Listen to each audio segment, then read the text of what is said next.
और आज की कहानी उसी कोरोना काल की एक अजीब व गरीब कहानी है। कहानी राजस्थान के भरतपुर की है। इस कहानी में मैं ओरिजिनल कैरेक्टर जो है उसका नाम बदल दूंगा, कुछ वजह है उसकी। तो भरतपुर में एक फैक्ट्री थी और उस फैक्ट्री में बहुत सारे मजदूर काम किया करते थे, या अलग अलग जो इंजीनियर और बाकी सब जो थे। उसी में एक ये बदला हुआ नाम विनोद, शिकारपुरी खड़े हैं तो कोई नाम देना है तो विनोद का ही दे दो। तो एक एम्प्लॉय था जिसका नाम विनोद था, उसी फैक्ट्री में काम किया करता था। उसकी एक बीवी, 2 बच्चे। भरतपुर से कुछ ही दूरी पर एक गांव में उसका घर। ठीक ठाक परिवार चल रहा था, जिंदगी सही कट रही थी, जितने पैसे मिलते थे उसमें पूरे परिवार का ठीक ठाक से गुजारा भी हो रहा था। लेकिन तब तक जब तक कि कोरोना ने दस्तक नहीं दी। जब कोरोना आया और उसके बाद शायद 25 फरवरी या मार्च की वो तारीख थी जब पहली बार इस देश में लॉकडाउन लगा। तो उस लॉकडाउन के बाद कोरोना ने इतनी दहशत मचा रखी थी कि लोगों को अपने घरों में रहना पड़ा। दुकानें बंद हो गई, शोरूम, मॉल, फैक्ट्री, सब जगह ताले लग गए क्योंकि जान ज़्यादा ज़रूरी थी। अब ऐसे में वो लोग क्या करें जिनकी ज़िंदगी का पूरा जो सोर्स था कमाई का वो नौकरी ही था, नौकरी पेशा थे, उसी से घर चलता था। तो शुरुआत में बहुत सारे लोगों ने इंसानियत दिखाई। भरतपुर के इस फैक्ट्री के ओनर ने भी इंसानियत दिखाई और उन्होंने कहा कि चलो जब तक फैक्ट्री बंद है या आफत टल जाए तब तक हम तमाम लोगों को तनख्वाह देंगे। उन्हें भी उस वक्त तक अंदाज़ा नहीं था कि लॉकडाउन कितना लंबा खींचेगा। उन्हें लगा 2-4 महीने की बात है, इतना तो हम लोग झेल लेंगे, थोड़े बहुत कम करके पैसा दे देंगे। तो फैक्ट्री बंद हो गई। मजदूरों से कहा गया कि सरकार का आदेश है, लॉकडाउन है, आप लोग अपने अपने घर रहो, लेकिन हम कोशिश करेंगे हर एक मुलाजिम को उसका जो भी पैसा है वो दे सकें। उन्होंने 2-4 महीने वादे के हिसाब से दिए भी, लेकिन इधर कोरोना बढ़ता जा रहा है, उम्मीद कुछ है नहीं लॉकडाउन खुलने की। अब मालिक भी इतने पैसे कहाँ से दे। तो 3-4 महीने के बाद वो पैसे देने का सिलसिला भी बंद हो गया। लोग घरों में कैद थे, कहीं काम नहीं कर सकते थे। जिनके पास और कोई जरिया नहीं था आमदनी का, वो क्या करते, कहाँ जाते। कुछ दिनों तक उधार से चला, किसी से मांग कर, कुछ रिश्तेदारों ने मदद कर दी, किसी और ने। ये लाखों परिवार का किस्सा है। तो उन्हीं लाखों परिवार में से ये विनोद का परिवार भी उसी चीज़ों से जूझ रहा था। जैसे तैसे करके कोरोना काल काट लिया विनोद के परिवार ने। कोरोना ने धीरे धीरे अपना कहर कम किया। इसके बाद सरकार के आदेश पर अब ज़िंदगी ढर्रे पर आई। कल कारखाने, दुकानें, मॉल, सिनेमा हॉल सब खुलने शुरू हो गए। तो इसी में भरतपुर की ये फैक्ट्री भी खुल गई। जब फैक्ट्री खुली तो सभी मुलाजिम काम पर लौटे, राहत की सांस ली। विनोद भी काम पर लौटा। अच्छा, इस फैक्ट्री में विनोद की एक बड़ी अलग पहचान थी। वो बहुत ही हंसमुख, मिलनसार, अपने तमाम कुलीग जो भी साथी वहाँ काम करते थे उन सबसे बहुत प्यार से बात करता, उन लोगों का दिल भी बहलाता अपनी हंसी हंसी वाली बातों से। तो उसका जो रेपो था वो बहुत अच्छा था कि एक बहुत अच्छा इंसान है और वो दिल का इंसान भी अच्छा था। तो लोग उसकी कदर भी करते, इज्जत भी करते, उसे मिस भी करते। तो जब लॉकडाउन ख़त्म हुआ तो सब लोग आए, विनोद से मिले, सब बड़े खुश। फिर से ज़िंदगी वैसे ही पटरी पर लौट आई जैसे 2020 कोरोना से पहले थी।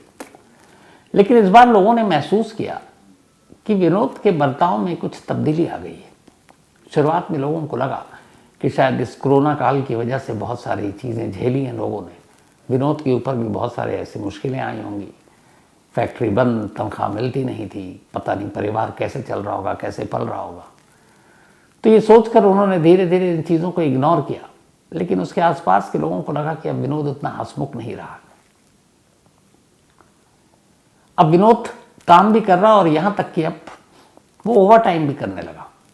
उसने अपने मैनेजर से कहा कि जो भी काम है, अच्छा फैक्ट्री में अब काम शुरू हुआ था तो काम बहुत था। तो बहुत सारे ऐसे मजदूर होते हैं या काम जो कर्मचारी हैं वो होते हैं जो ओवर टाइम नहीं करते क्योंकि थक जाते हैं।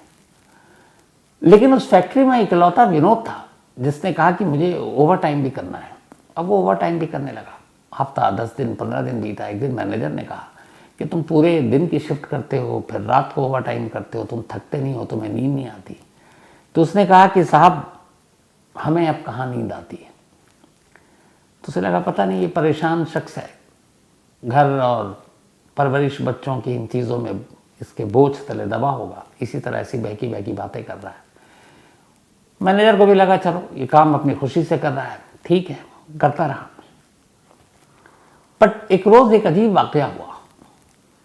जो फैक्ट्री का गार्ड था, चूंकि नाइट में दिन के मुकाबले कम लोग काम गया करते थे, तो जो कुर्सी या जिस जगह पर ये बैठकर काम किया करता था विनोद, वो गार्ड रात को किसी काम से अंदर गया। जब अंदर गया तो उसने देखा कि कुर्सी पर एक बहुत ही लंबा चौड़ा कोई शख्स लेटा हुआ और अजीब सा लग रहा है। रात में वो देखकर उसको वो घबरा गया, क्योंकि विनोद की कदकाठी के मुकाबले वो 2-3 गुना ज़्यादा। उसे लगा इतना बड़ा इंसान तो मैंने देखा नहीं है, लंबा चौड़ा। वो बदहवास वापस भागा चीखता हुआ। लोगों ने पूछा क्या हुआ? उसने कहा मैं गया अंदर तो देखा कि विनोद सो रहा है, लेकिन विनोद बदला हुआ था। तो मैनेजर भी था जो नाइट ड्यूटी पे, वो आया। उसने कहा चलो। जब अंदर गए तो उन्होंने देखा कि विनोद ही वहाँ लेटा हुआ है। मैनेजर ने गार्ड को डांटा कि तुम इस तरह से अफवाहें फैला रहे हो, झूठी बातें कर रहे हो। अब गार्ड को लगा कि मैंने तो सच में वही देखा था, लेकिन अब सीन बदल चुका है। उसने कुछ कहा नहीं। धीरे धीरे वक्त बीता। पूरे 1 महीने गुजर गए वापसी पर नौकरी करते हुए विनोद को। ठीक 1 महीने के बाद अब सैलरी मिलनी थी और विनोद का ओवर टाइम भी था, लेकिन 7 तारीख को ये सैलरी मिलनी थी, 7th उस मंथ के पहले वीक में। 7 तक विनोद ने काम किया, 6 की नाइट तक, और 7 को विनोद चला गया।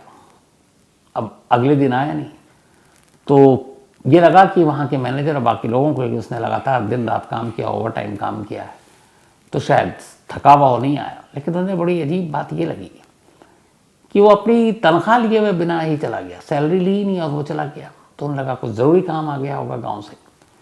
अगले दिन भी नहीं आया। 8, 9, 10 बीतता गया, विनोद की कोई खबर नहीं। अब उसे ज्वाइन भी करना है, क्योंकि उसके हिस्से का काम उसे करना है। तो मैनेजर से बात ओनर तक पहुंची कि वो बिना बताए हुए गायब है, और ऊपर से ये है कि उसने अपनी सैलरी भी नहीं ली। अब उन लोगों को लगा कि कहीं विनोद के साथ कुछ हो तो नहीं गया, क्योंकि ऐसा कभी इससे पहले हुआ नहीं कि उसने अपनी तनख्वाह नहीं ली, और यूं ही बिना बताए हुए भी कभी वो गायब नहीं हुआ, छुट्टी लेकर गया। तो इस बार ऐसा क्यों हुआ? इधर उधर विनोद के जो तमाम जानकार थे उनसे पहले पूछताछ की गई। फिर लास्ट में ये था कि विनोद के घर का पता था। तो मालिक ने ये कहा अपने मैनेजर से कि तुम विनोद के 1 महीने की जो पूरी सैलरी है, जो उसने ओवर टाइम के साथ कमाया है, उसके करीब 50,000 रुपये अराउंड बनते थे। उन्होंने कहा ये 50,000 ले जाकर विनोद को दे दो और पूछो कि वो कहाँ है, क्यों नहीं आ रहा है। उसने बिना बताए हुए, नाराज़ भी हुआ कि बिना बताए हुए गायब है। तो मैनेजर ने कहा ठीक है। अगले दिन मैनेजर अपने एक और साथी को लेकर विनोद के गांव पहुंचता है। वहाँ पूछते पूछते वो विनोद के घर तक पहुंचता है। जब घर पर पहुंचता है तो देखता है कि वहाँ एक महिला है, 2 बच्चे। तो जाकर पूछता है कि विनोद कहाँ है। तो पत्नी उसकी तरफ देखती है। वो दोबारा पूछता है तो पत्नी कहती है कि वो तो अब है नहीं, वो तो रहे नहीं। तो कहता नहीं वो, लेकिन कहाँ गए? घर पे नहीं है, कहीं और गए। अगली लाइन जो पत्नी ने कही उसे सुनकर मैनेजर के पैरों तले की जमीन खिसक गई। उस महिला ने कहा कि जी मेरे पति विनोद को मरे हुए 3 महीने हो गए। कोरोना जब खत्म होने वाला था, अब लगा सब कुछ ठीक होगा, तभी विनोद को कोरोना हो गया, और उस कोरोना के बाद उसे अस्पताल में पहुंचाया गया, लेकिन उसे बचाया नहीं जा सका, और कोरोना की वजह से विनोद ने दम तोड़ दिया, और इसी गांव में उसका अंतिम संस्कार किया गया। तब कोरोना की मौत को लेकर इतना छुआछूत नहीं था, लोग भी थे, गांव वाले भी आए थे, क्योंकि कोरोना बहुत कम हो गया था। लेकिन उस कम कोरोना में भी बहुत सारे लोगों की जान जा रही थी।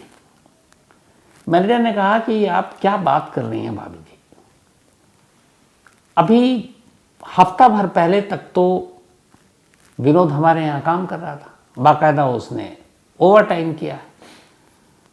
पत्नी ने कहा कि आपको कोई गलतफहमी हुई है, विनोद के जैसा कोई दिखने वाले ने काम किया होगा।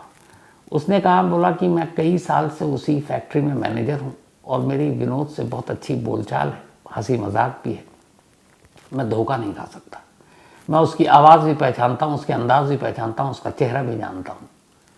तो मैं कैसे धोखा खा सकता हूँ। और मैंने इस 1 महीने के अंदर उससे कई बार बात भी की। मैंने ये भी बात की कि ओवर टाइम है, तुम इतना ओवर टाइम क्यों कर रहे हो। उसने कहा कि मैंने ये भी पूछा था कि तुम्हें नींद नहीं आती। उसने कहा अब मुझे नींद नहीं आती। और आप कह रही हैं कि उसकी डेथ हो गई है। तो बोले आप मान नहीं रहे तो मैं क्या करूं, बाकी लोगों से पूछिए। अब उसने बच्चों से सबसे पूछना शुरू किया, क्योंकि मैनेजर मानने को तैयार नहीं था और जो उसके साथ था वो भी मानने को तैयार नहीं, क्योंकि हफ्ता भर पहले तक तो वो उसके साथ था और 1 महीने लगातार नौकरी की। कुछ और लोग आए, उन्होंने मैनेजर को बताया साहब 3 महीने पहले की बात है जब विनोद की डेथ हो चुकी थी कोरोना की वजह से। जब हर एक को उसने खंगाल लिया तब मैनेजर को लगा कि ये लोग सच बोल रहे हैं, लेकिन उसको समझ में नहीं आ रहा था कि जो उसने देखा वो कैसे गलत हो सकता है। खैर और कोई रास्ता था नहीं।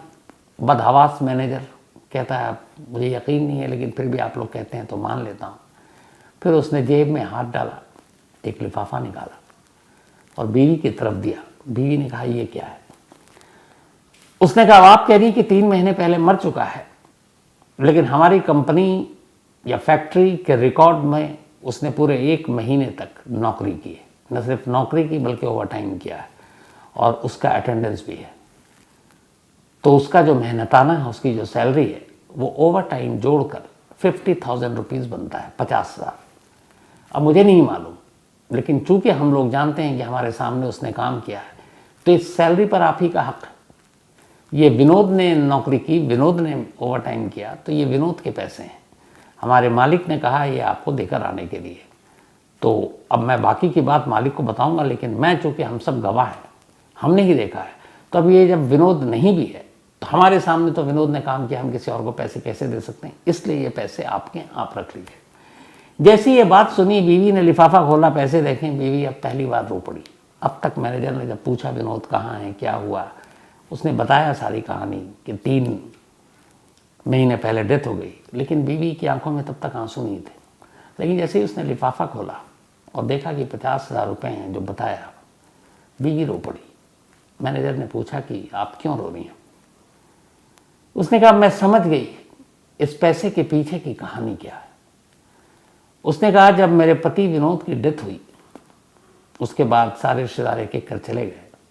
अब हम लोगों ने सोचना शुरू किया, 2 बच्चे थे, मुझे कोई काम आता नहीं है,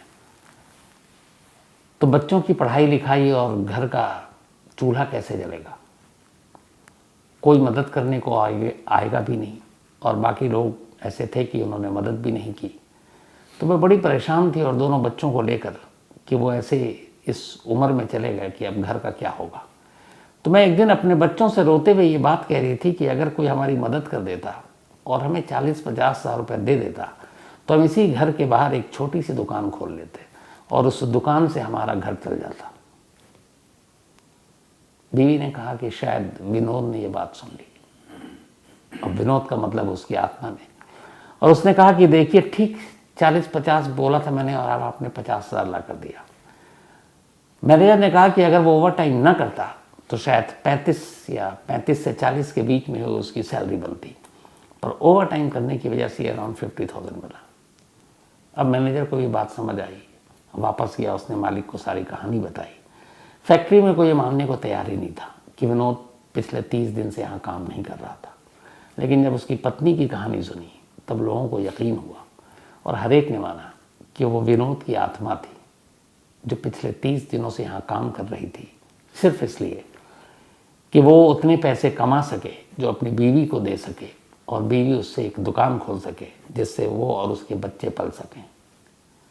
तो एक पति जो मर गया फिर भी अपने परिवार के लिए इतना सोचा, किया और फिर जो ख्वाहिश थी बीवी को उसको पूरा किया।